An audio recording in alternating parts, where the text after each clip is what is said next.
한 아버지가 초등학교 다니는 아들을 데리고 교회 예배에 참석을 했는데, 그 예배 시작하기 전에 그 아들이 강단을 뚫어지게 바라보고 있습니다. 그 아버지가 얘가 왜 저렇게 열심히 강단을 바라보고 있는가, 뭘 보고 있느냐 그랬더니 십자가를 보고 있는 거예요. 십자가를 왜 바라보고 있느냐 그랬더니 그 애가 이렇게 아버지께 한 얘기가 저것은 더하기 표시잖아요. 그렇게 대답을 하더라는 거예요. 그 아버지가 그 말에 굉장히 은혜가 이렇게 되었습니다. 그래, 우리 예수님께서 이 땅에 오셔서 내게 주신 것들이 너무나도 많다고 하는 사실을 묵상을 했습니다. 세상의 모든 것들이 누군가의 희생이 있게 되면 반드시 덕을 보는 사람이 있거든요. 이게 그러니까 마찬가지로 주님이 오셔서 우리를 사랑하여 주셔서 희생해 주신 그 은혜의 대가가 내게 얼마나 큰가 하는 것들을 묵상할 때 큰 은혜가 되었다고 하는 것입니다. 이번 주 수요일부터 이제 사순절이 시작이 돼요. 우리 주님께서 우리를 위해 이런 모든 죄값을 치러주시고 고난당하신 그 모든 것들이 바로 나를 사랑하셔서 허락해 주신 하나님의 이런 더하기, 하나님의 복이다, 그런 얘기입니다. 로마서 8장 32절 말씀에 자기 아들을 아끼지 아니하시고 우리에게 내어주신 이가 그 아들과 함께 모든 것을 우리에게 선물로 주지 아니하시겠느냐. 아들도 주셨는데 다른 건 왜 안 주시겠냐, 그런 말씀이에요. 그래서 오늘 우리는 우리 성도들 모두가 다 삶을 이렇게 살아가면서 뭔가를 나는 잃고 있다, 그 상실감, 나는 혼자다, 그런 고독감, 그리고 미래에 대해서 뭔가 불안한 이런 것들을 우리는 다 떨쳐버리고 하나님께서 우리에게 주신 그 땅을 우리에게 주시리라, 그 말 한마디 약속을 붙잡고 다음 대에 있던 그 여호수아 갈렙처럼 우리의 미래를 정말로 복되게 만들어가는 우리 모든 성도가 되어야 될 줄로 이렇게 믿습니다. 1930년대 미국은 아주 어려운 그런 시대였습니다. 그래서 우리는 그때를 특별히 대공황이라고 그래요. 우리가 경기가 불경기다, 되게 불경기 정도, 이렇게 장사도 안 되고 사업도 안 되고 또 이렇게 사회도 어지럽고 그 불경기가 있잖아요. 그런데 공황이라고 하는 것은 그보다 훨씬 더 심한 그런 불경기를 말하잖아요. 대공황은 뭐냐? 거의 모든 사람 일자리를 다 잃고 먹고 사는 문제가 정말로 이제는 앞날이 불투명하게 된 그때예요. 그때 이제 한 변호사가 있었는데 클레런스 데로라고 하는 변호사 있어요. 그 사람은 철저한 아주 무신론자입니다. 그래서 그렇지 않아도 하나님의 존재를 무시하고 또 무신론자로 만나는 사람마다 하나님이 어디 갔느냐 이렇게 말하는 사람인데, 이런 상황이 이렇게도 어려워지게 되어지니까 내가 무신론을 내가 전할 수 있는 정말로 좋은 기회다, 그렇게 생각을 하고 그 사람은 이제 말을 좀 잘했던 모양이에요. 그래서 이 사람 저 사람이 이제 불러다가 이제 강연을 하게 되면 아주 무신론을 아주 얘기를 하는 거예요. 여러분, 오늘의 사태를 보시기를 바랍니다. 하나님이 살아계시다면, 이 믿음의 나라를 하나님이 사랑하신다면 이렇게 나라를 엉망으로 되도록 놔두실 수가 있겠습니까? 우리는 모든 것을 다 잃어버리고 처참한 가운데 있는 것만 봐도 하나님은 안 계십니다. 그래서 사람들이 이제 공감이 되잖아요. 왜냐하면 잘 되고 하면 하나님이 계시다 하면 이해가 되겠는데 너무도 안 되고 힘들고 어려우니까 노력을 해가지고 미래가 나아질 기미도 보이지도 않고 하니까. 그래서 한 번은 이렇게 하면서 이제 무신론을 전파하고 있는데 흑인들이 모여 있는 자리에서 또 이제 무신론 강연을 또 한 거예요. 여러분, 우리는 다 잃어버렸습니다. 사는 것도 너무나 힘이 들고 꿈도 잃어버렸고 재산도 잃어버렸고 우리의 노래까지도 다 잃어버렸습니다. 어떻게 이런 상황 가운데 우리가 노래를 부를 수가 있단 말입니까? 여러분 하면서 이제 여러분을 토했죠. 그런데 그 뒤에 있던 어떤 할머니 한 분이 손을 들더니 나는 노래를 부를 수가 있습니다. 그렇게 뜻밖의 얘기를 하는 거예요. 그 사람들이 다 놀리면서 그 할머니를 봐요. 그러면서 이 대로 강연하다가 아니 이 지경이 되었는데 우리가 어떻게 우리 입에서 노래가 나오겠습니까?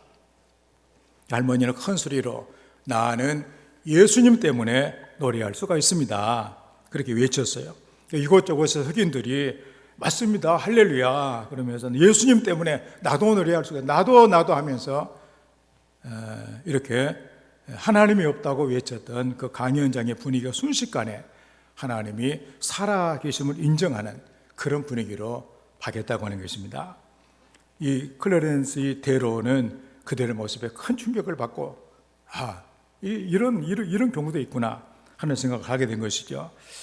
우리가 삶이 힘들고 어렵다고 할지라도 우리는 희망을 가질 수가 있다면 오로지 예수 그리스도, 바로 그의 예수 그리스도 되신 하나님의 말씀, 하나님의 약속이 바로 우리에게 있기 때문입니다. 오늘 우리 본문의 말씀을 보게 되면 그 이스라엘 사람들이 이제 꿈에도 그리던 하나님 자기들이 주셨다고 하는 그 가나안, 적과 꿀이는 그 가나안 그 복지를 향해서 나가는 최종의 그 자리까지 오게 되어져서 그 땅이 정말로 어떤 땅인가? 그것은 우리가 가서 어떻게 차지할 수가 있겠는가? 그래서 12명의 이런 정탐꾼을 그곳으로 보내잖아요. 그런데 돌아와서 10명이서 한 입이 돼가지고 한 마음으로 얘기를 하는 거예요. 그 나라 사람들을 보니까 거인족들이 살고 있고 성은 얼마나 견고하든지 우리는 도저히 그 성을 우리는 차지할 수가 없습니다. 이렇게 그 얘기를 듣게 되어지니까 이스라엘 백성들이 아주 낙심을 해가지고 1절에 말씀 보니까 온 회중이 소리를 높여 부르짖으며 밤새도록 통곡을 했다. 그렇게 돼가고 있잖아요. 밤새도록 통곡을 하면서 불평을 얘기하고 하나님을 반역하는 그런 내용을 담고 있습니다. 이 백성들의 불신앙의 태도는 하나님의 섭리에 대한 반역이자 통치권에 대한 반역이었습니다. 나도 내가 어려우니까 하나님도 안 된다. 그런 거 아주 불신앙의 아주 그 대표적인 사례. 그래서 성경에 자주 등장을 하면서 우리도 저들이 광야에서 하나님께 불평하다가 다 죽었는데 우리도 그들처럼 하지 말자. 그 산 교훈이 지금도 이스라엘 사람들의 산 교훈이 바로 오늘 본문의 이 말씀이다. 그런 내용입니다. 그런데 그 중에서 12명 중에서 2명인 여호수아와 갈렙은 아주 다른 태도를 보이고 있습니다. 그들은 우리의 밥이다. 밥을 보고 막 무서워하고 막 울고 막 이런 사람은 없잖아요. 그러면서 그 땅을 우리에게 주시리라. 하나님께서 약속하셨다. 상기시키면서 백성들의 마음을 추스르고 있는 그런 장면도 우리는 이렇게 보게 됩니다. 이렇듯 같은 장소, 똑같은 그 환경을 만나가지고 다른 태도를 보이는 이유가 과연 무엇일까? 어떤 것 똑같은 사태 앞에서 누구는 노래를 부를 수가 있고 누구는 통곡하고 원망을 해야만 하는가? 그 이유가 바로 뭘까?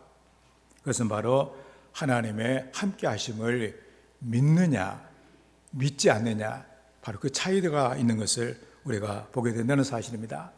그래서 오늘 그 8절 말씀에 여호와께서 우리를 기뻐하시면 우리를 그 땅으로 인도하여 들이시고 그 땅을 우리에게 주시리라.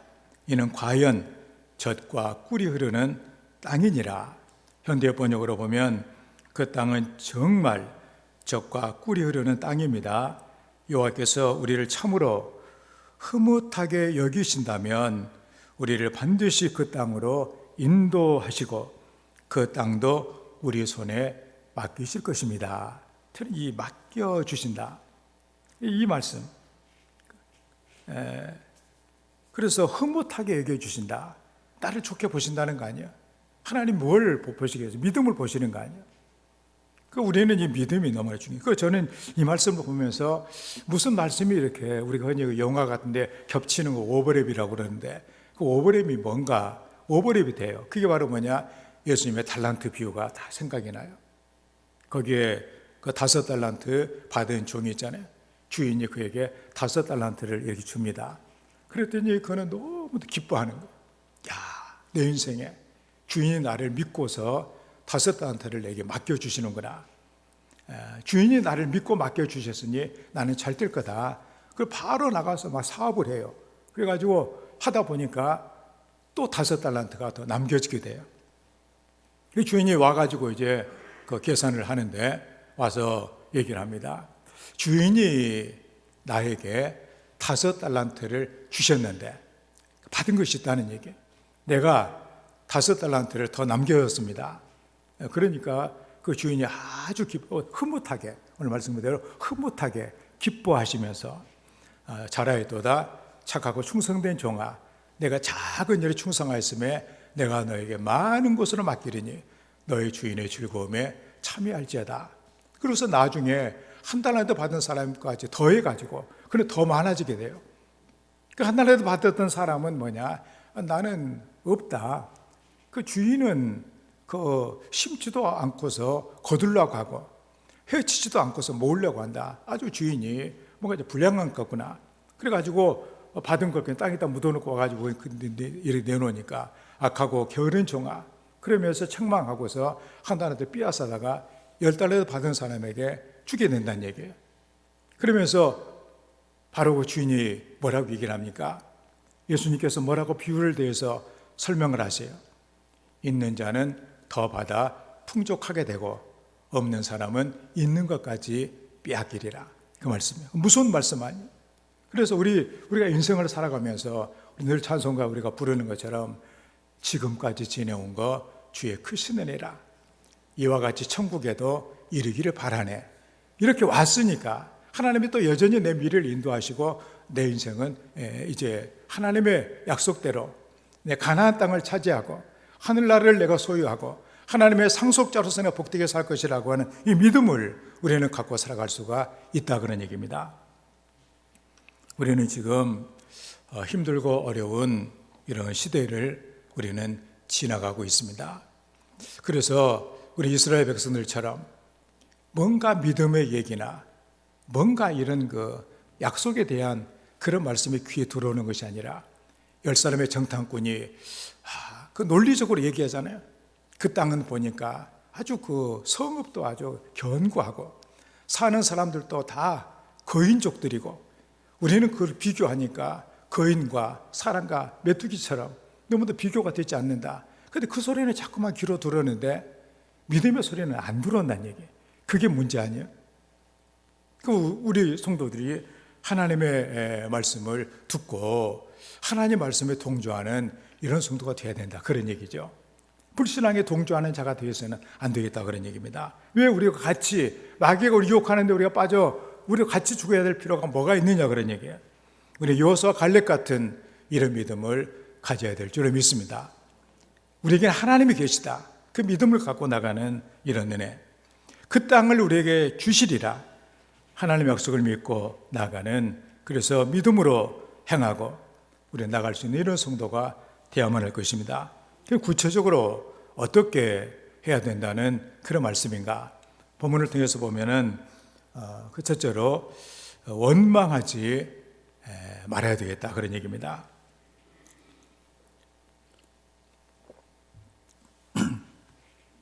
2절 말씀에 이스라엘 자손이 다 모세와 아론을 원망하며 온 회중이 그들에게 이르되 우리가 애굽 땅에서 죽었거나 이 광야에서 죽었으면 좋았을 것을, 이런 얘기를 합니다.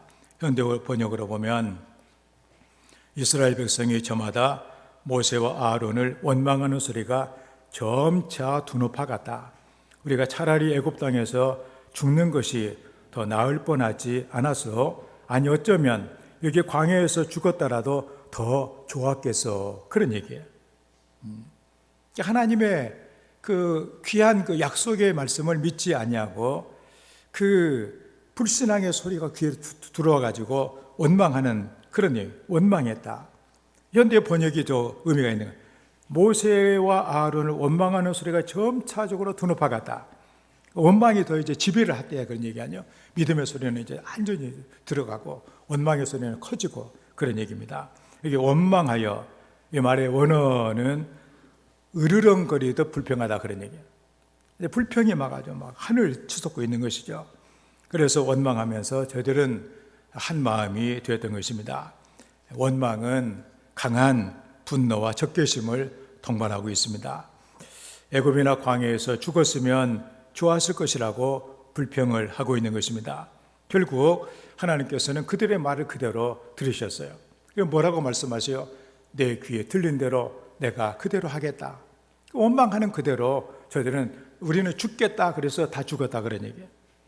그러므로 우리는 이스라엘 백성의 원망으로 인해서 이것이 나중에 이런 지금까지도 이스라엘에게 산 교훈인 우리는 어떤 경우에서라도 하나님을 믿고 원망하지 말자. 이런 것들이 이제 백성들의 어떤 가치관으로 바뀌어진 것이 아니에요. 그래서 사막을 일궈 옥토를 만든 이스라엘의 절기가 바로 여기서 나왔다 그런 얘기입니다.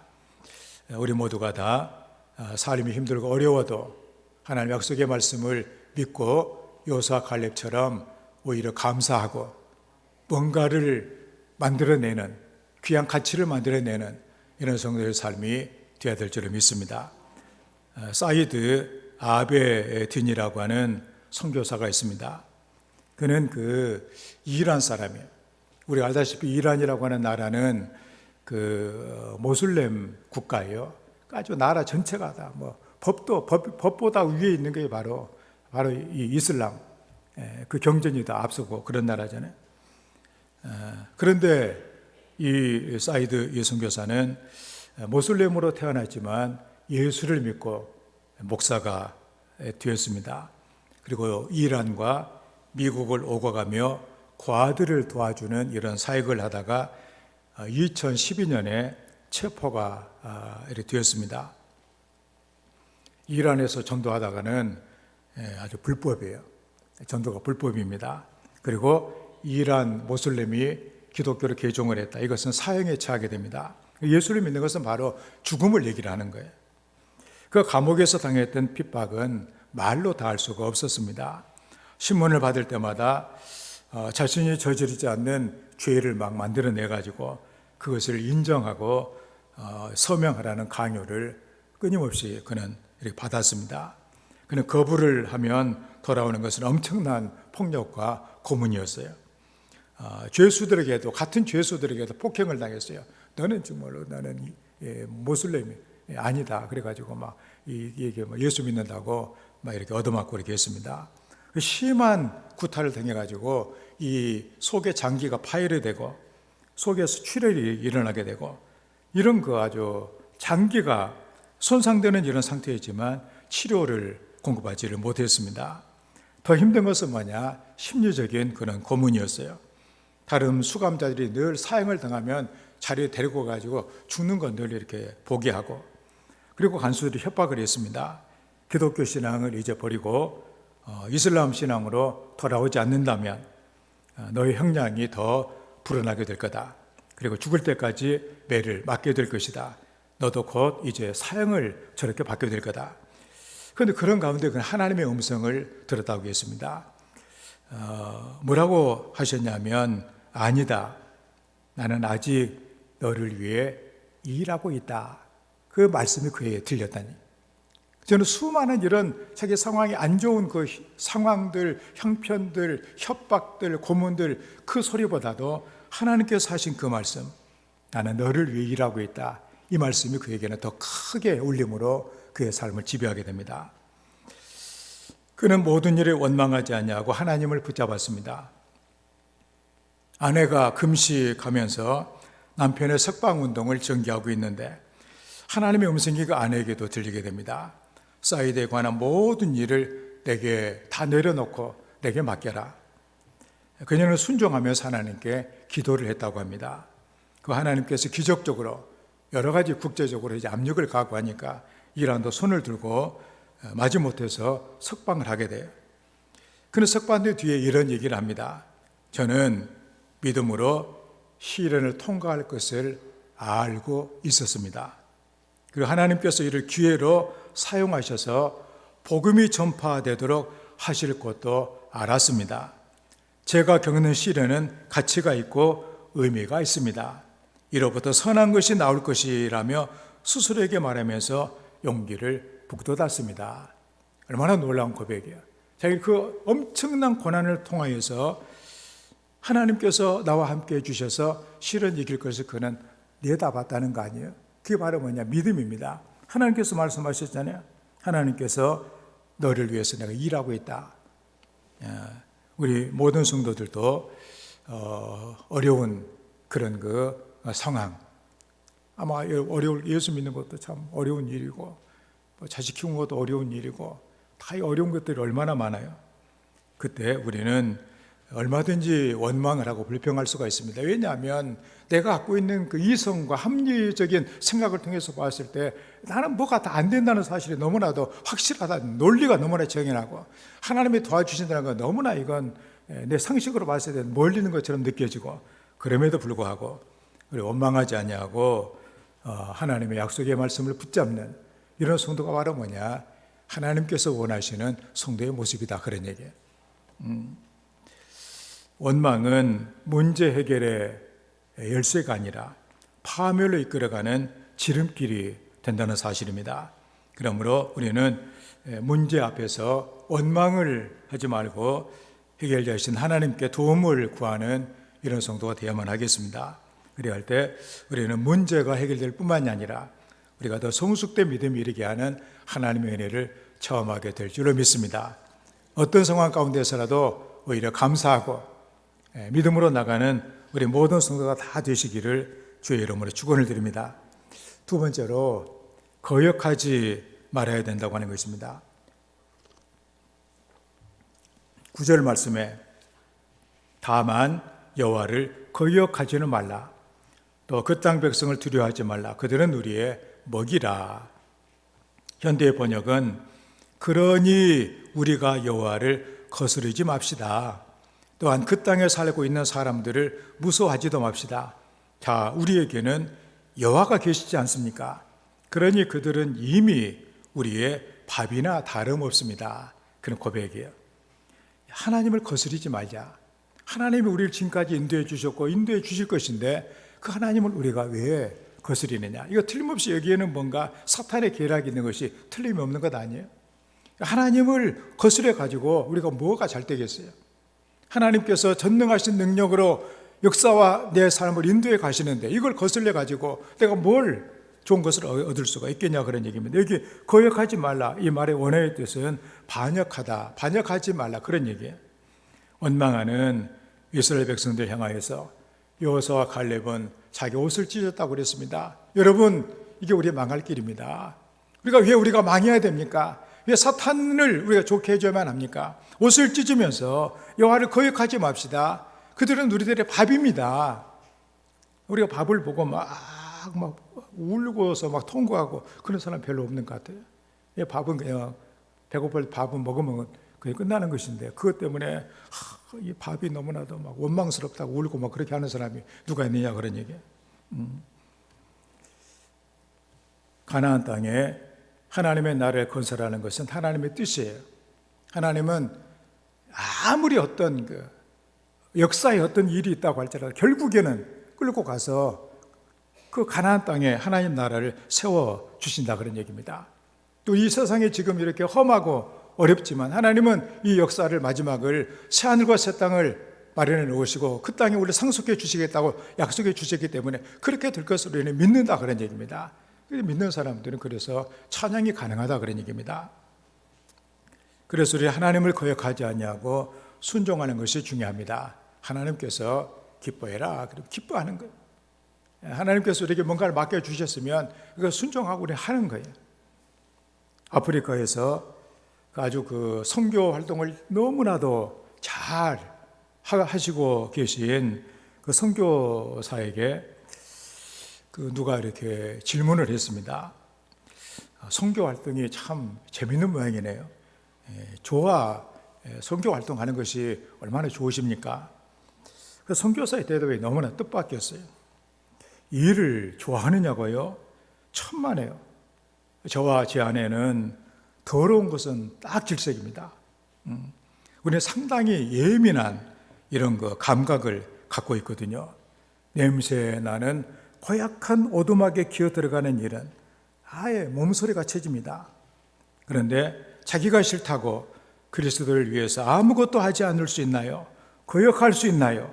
좋다든지 싫다든지 하는 것은 선교 사업과 아무런 관계가 없어요. 우리는 그저 가라고 하신 그 말씀의 명령에 따라 갔을 뿐이죠. 하나님의 사랑이 우리를 강요한 것이니까요. 그렇게 대답을 했다고 합니다. 할 수 있느냐 없느냐 그것이 문제가 아니라는 것이죠. 하나님이 우리에게 뭐라고 하셨느냐 그것만 중요하다는 거예요. 선택은 우리의 몫입니다.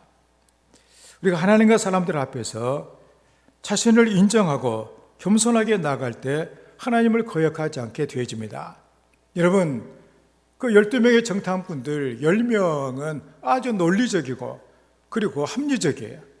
왜냐하면 자기들과 그 가나안의 33명의 왕들과 비교를 해보니까 그 인간적인 자기의 경험적인 이런 합리성을 가지고서는 도저히 그 땅을 차지할 수가 없어요. 그러니까 이스라엘 대부분의 거의 모두가 다 거기에 동조를 하고 있지 않는 그런 얘기예요. 그 위에 그 말이 더 자기하고 통한다는 얘기 아니에요? 그런데 이 여호수아와 갈렙도 마찬가지예요. 가서 보니까 정말로 그래요. 그렇지만 그들은 뭘 거기다 첨가를 했느냐? 우리는 하나님께서 하시겠다고 했다. 하나님께서 하시겠다 약속이 있기 때문에 우리 하나님을 거스르지 순종만 한다면 하나님께서 우리를 그 땅을 우리에게 주신다. 그게 바로 뭐냐? 믿음이고 하나님을 흐뭇하게 해주시는 일이다 그런 얘기. 하나님 우리를 기뻐하시는 믿음의 행위다 그런 얘기. 그런 의미에서 우리의 선택, 우리 순종할 것인가 거역할 것인가 그런 거예요. 그러므로 거역하지 않는 비결은 하나님을 향한 순종입니다. 우리의 능력이 부족할지라도 하나님께서 말씀하셨으니까 하나 책임을 져주시겠지 순종하는 이게 바로 뭐냐? 하나님의 일을 만들어 내더라 그러니 결국 그들이 하잖아요. 그 나머지는 다 죽고 이세들 그리고 여호수아와 갈렙은 가나안 땅에 들어가서 33명의 왕들을 다 물리치고 험한 것도 다 정복하고 하나님의 왕국을 세워놨다 그런 얘기입니다. 우리 하나님을 거역해서는 안 될 것입니다. 거역은 믿음이 부족할 때 생겨나는 현상입니다. 또 예수 믿는 사람들은 이 거역하는 일에 앞장서서도 안 되는 것이고 또 사람을 거역하게 하거나 선동해서도 안 된다 그런 얘기입니다. 복을 받을 사람의 공통점이 무엇이냐? 거역이 아니라 순종했다는 것입니다. 안요가 아니라 예를 했다는 사실이에요. 그래서 우리는 그리스도 안에서 우리는 예만 있다고 그랬습니다. 안요는 없다고 그랬어요. 불신앙적인 태도로 하나님을 거스리는 하나님을 화나게 하는 우리가 되어서는 안 되겠습니다. 여호수아와 갈렙처럼 그 땅을 우리에게 주시리라.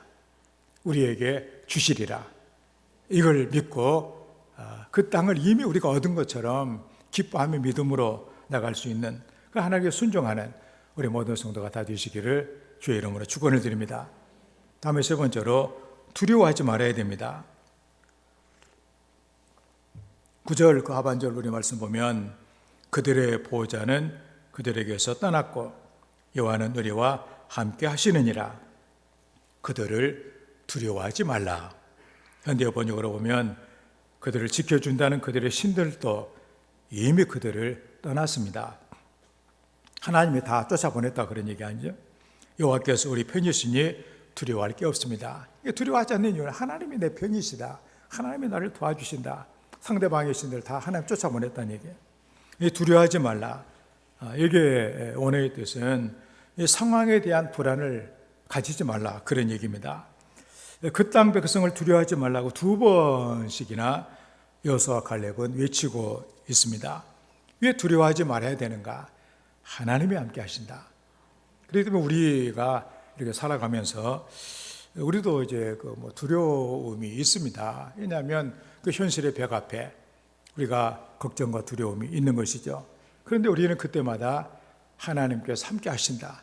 또 하나님께서 함께 하실 수 있는 그런 믿음을 내 우리가 기도하며 나갈 수 있는 이런 성도가 된다면 결코 우리 현실의 이 높은 벽 앞에 우리는 무너져 내리는 이런 인생은 되지 않을 것이다. 그런 얘기입니다. 그래서 하나님께서 함께 하신다는 이 표현을 쓰면서 이스라엘 백성들의 관심을 하나님께 집중을 시키고 있습니다. 뭘 보느냐는 것이 중요한 거 아니에요? 우리가 은혜를 받으면 그래. 은혜를 받으면 하나님의 말씀이 우리에게 큰 힘을 발휘를 해요.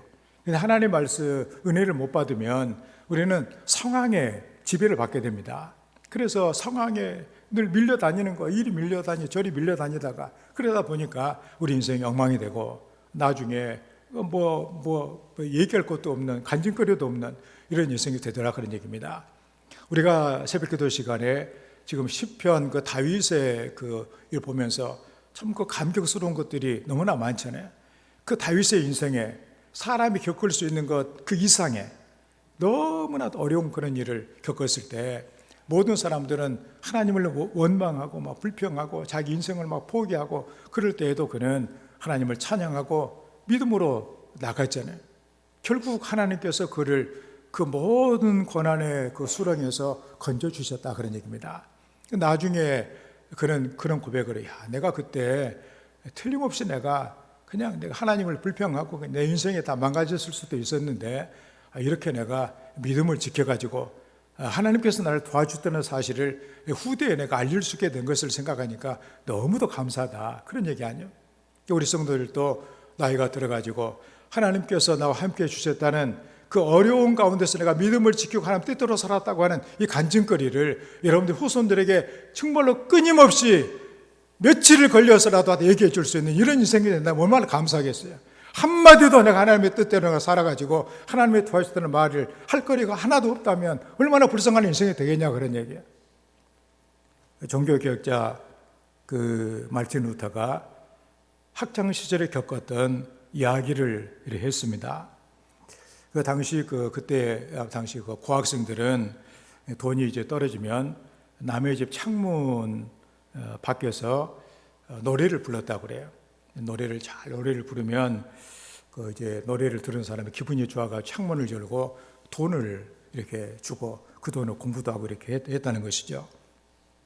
그런데 만약에 노래를 못 부른다든가 또 고약한 그런 주인을 만나면은 빈손으로 쫓겨날 수도 있었다고 합니다. 한 번은 루터가 부잣집 창문 밑에서 자기까지는 멋지게 노래를 이렇게 불렀습니다. 저 사람이 내 노래를 잘 들어주고 돈 좀 줬으면 좋겠다 그런 마음을 했죠. 그런데 이제 노래가 끝나니까 창문이 열렸는데 인상이 안 좋아요. 험상 굴린 그 주인이 창문을 열고 내려다 보더니 뛰어 이렇게 내려오는 거예요. 야, 혼나게 생겼구나. 이제 도망가자. 그래가지고 막 걸음아 날살잘 하면서 도망을 치기 시작했습니다. 그런데 주인이 얼마나 힘이 좋든지 쫓아와서 루터를 이렇게 붙잡는 거예요. 겁을 먹은 루터가 막 두려워하는데 그 사람이 뭔가 봉투를 줘요. 너 이것으로 공부해라. 루터는 그때 일을 경험하면서 그런 고백을 합니다. 나는 목소리가 좋지 않다는 생각으로 노래를 하였는데 주인이 뛰어나오기에 해치려는 줄 알고 도망을 쳤다. 두려움에 안경을 끼고 세상을 보면 만사가 걱정과 염려로 가득 차 보이지만 믿음의 안경으로 바꿔 끼면 세상이 좋게 보이며 하나님의 돕는 손길이 보인다. 그러니 참 귀한 얘기 아니에요? 여러분들도 힘든 일, 험한 일을 당하면서 우리가 뭘로 보느냐, 믿음의 안경으로 보느냐, 두려움의 안경을 끼고 보고 있느냐, 이게 중요하다는 거 아니에요? 우리는 성경에 그래요. 우리 두려워하지 말라고 말씀을 하세요. 우리 어려움을 통해서 우리를 강하게 만들어주시는 하나님의 계획을 봐야 돼요. 다 신앙에서는 다 그렇게 했습니다. 그래서 제가 참 다윗이 그래서 참 너무나 훌륭한 거예요. 사실 가정에 이런 불상사 같은 것은 우리 가끔 얘기를 않거든요. 예를 들어서 여러분들이 집안에 있는데 자식이 그냥 아버지를 막 때리고 어머니를 때리고 그 얘기를 어디 가서 얘기를 하겠어요. 그런데 대놓고 막 이렇게 동네가 막 나라가 떠들썩하게 자식이 아버지를 죽여 쫓아다니고 하는 그런 일을 겪었다면 어떻게 사람이 살아날 수가 있겠냐 그런 얘기. 다윗은 그런 일을 다 겪었어요. 그러면서도 하나님의 나를 선하게 인도해 주시고 내 삶을 보살펴 주실 것이다. 하나님을 찬송하면서 위안을 얻고 이런 하나님을 믿고 나갔더니 나중에 그것도 그에게 간증거리가 또 된다 그런 얘기예요. 여러분, 여호수아 갈렙 가나안 족속을 두려워하지 않았던 이유는 바로 무엇입니까? 바로 그들의 보호자는 떠났고 하나님이 우리와 함께 하신다는 믿음이 있었기 때문 아니에요. 믿음의 눈으로 바라보면 큰 문제라도 해결될 수 있는 작은 문제로 보인다 그런 얘기예요. 그래서 성경에도 큰 산아 내가 수르바벨 앞에서 작은 산이 되리라. 처음에는 아주 큰 문제인 줄 알았더니 나중에 보니까 별것도 아닌 것들이 있더라 그런 거 아니에요? 믿음의 눈으로 문제를 바라보면 두려움이 사라지게 될 것입니다. 불신앙적인 시각으로 문제를 바라보면서 낙심하지 말고 우리와 함께 하시는 하나님을 믿고 두려워하지 않는 이런 성도가 이렇게 되어서 오늘 똑같은 인생을 살면서도 그 두렵고 원망하고 거역하며 이렇게 살아가는 인생이 얼마나 불행한 인생이냐 그런 말씀이에요.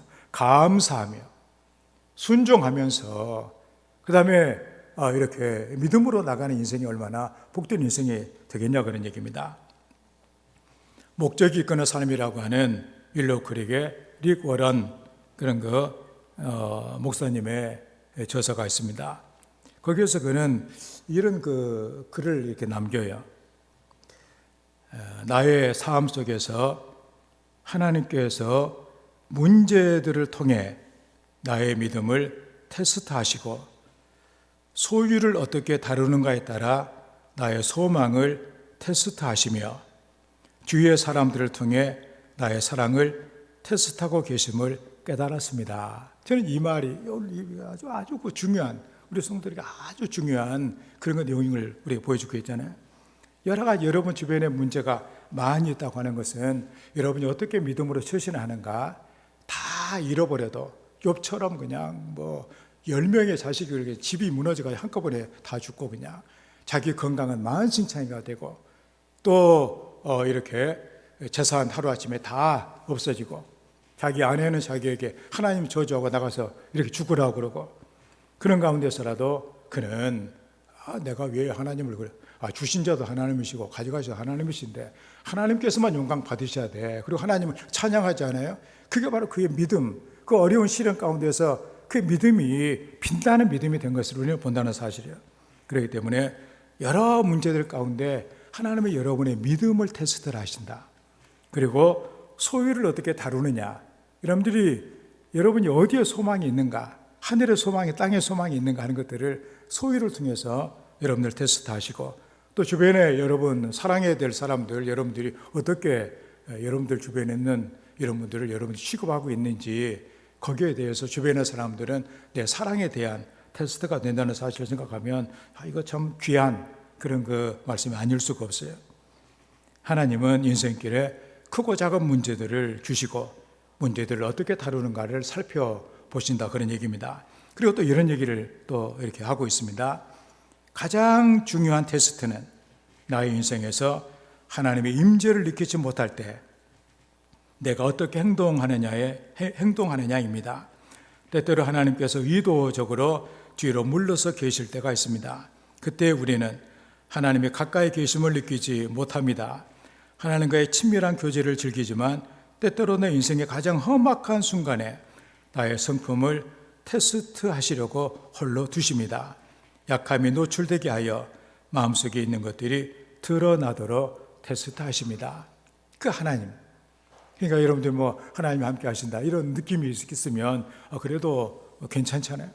그런데 전혀 하나님을 너무도 느낄 수 없는, 너무도 메마른 광야에 나 혼자 하나님이 내버려두고 계신 것처럼 느껴지는 그 순간에 우리가 어떻게 우리가 반응하는지 그걸 하나님이 테스트 하시는 거 아니에요? 그게 가장 중요한 테스트라는 거 아니에요? 욥처럼 다 없어졌는데 그래도 하나님 때문에 감사하며 만족할 수 있는 그런 신앙을 갖고 있는가를 하나님이 보시기를 원하신다는 거 아니에요? 그래서 우리는 어떻게 할 것인가? 그런 얘기입니다. 어려움은 믿음을 테스트하는 하나님의 방식일 수가 있습니다. 우리가 문제를 만났을 때 나는 어떻게 반응하고 있는가? 여기에 믿음이 있느냐 없느냐가 드러나게 되더라 그런 얘기입니다. 믿음이 있는 자들은 하나님의 약속을 바라봅니다. 그리고 절대로 실망하지 않습니다.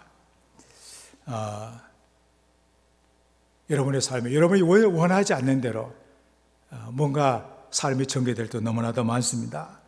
그렇지만 우리는 내 힘으로 사는 것이 아니라 하나님의 은혜로 하나님의 능력으로 산다고 하는 이 중요한 이 원리를 절대로 잊어서는 안 될 것입니다.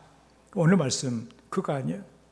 여러분들 생각하면 이스라엘 백성들의 숫자가 한 200만 명 정도 된다고 하는데 무려 200만 가까이 모든 사람이 그쪽 길로 가고 있어요. 믿음의 사람 결국 몇 명 정도, 한 3명, 4명 정도. 이렇게 믿음이라고 하는 것은 모든 사람의 것이 아닐 수도 있는 거예요. 그렇지만 하나님은 결국 믿음의 그 길에 있는 사람들을 통하여서 하나님의 일을 행해 주시더라는 거 아니에요? 그게 훨씬 더 중요하다. 대다수, 다수결이 중요한 게 문제가 아니다는 거예요. 우리 앞에 하나님의 약속이 있습니다. 어떤 것보다도 중요한 것이 뭐냐? 하나님의 약속이다 그러니 그 땅을 우리에게 주시리라. 내게 주신다. 그 약속. 그래서 우리가 어려운 이런 환경이나 상황을 우리가 현실의 눈으로 보게 되면 아주 원망하고 하나님도 막 이제 제끼고 그냥 불신앙으로 나갈 가능성이 얼마나 많아요. 그렇지만 그 믿음으로 바라보면서 평안을 누리는 하나님의 자녀들이 바로 믿음의 사람들인 거예요. 믿음이 없는 사람들은 말부터 이제 어긋나기 시작하는 마음이 멀어지고 우리는 뭘 바라보느냐? 내 눈, 내 귀, 그리고 이런 여러 가지 상황, 내 합리적인 이성 이걸 바라보는 것이 아니라 우리에게는 그 땅을 내게 주시리라. 하나님의 약속을 붙들고 그게 더 크게 보이는 이런 성도가 되어만 될 것입니다. 하나님의 약속을 믿고 원망하지 말고 오히려 감사를 하며 그리고 불순종으로 하나님을 거역하는 것이 아니라 하나님께 순종을 하고 그리고 두려워하지 말고 하나님의 함께 하심을 믿고 앞으로 나아가 여호수아 갈렙처럼 가나안 땅을 차지하고 그 가운데 안식과 번영을 누리는 우리 모든 성도가 다 되시기를 주의 이름으로 축원합니다. 하나님 말씀 생각하면서 하나님 나에게도 여호수아 갈렙 같은 이런 믿음을 주시옵소서. 하나님께 원망할 불평하지 말게 하시고 오히려 감사하게 하시고 또 하나님께서 해주시는 모든 일을 우리가 기쁘게 우리가 순종할 수 있는 믿음을 허락하시고 어떤 가운데서 두려워하지 아니하고 평화를 누리며 우리의 말씀 붙들고 나가는 하나님의 사람이 되게 해주시라고 함께 기도합니다. 하나님 우리 아버지 우리를 사랑하셔서 하나님의 자녀가 되게 하시고 하나님의 말씀 붙들고 살아가는 은혜 주셔서 감사합니다. 오늘 하나님의 말씀을 우리의 마음에 새기며 늘 믿음으로 승리하는 하나님의 자녀가 되기를 원합니다.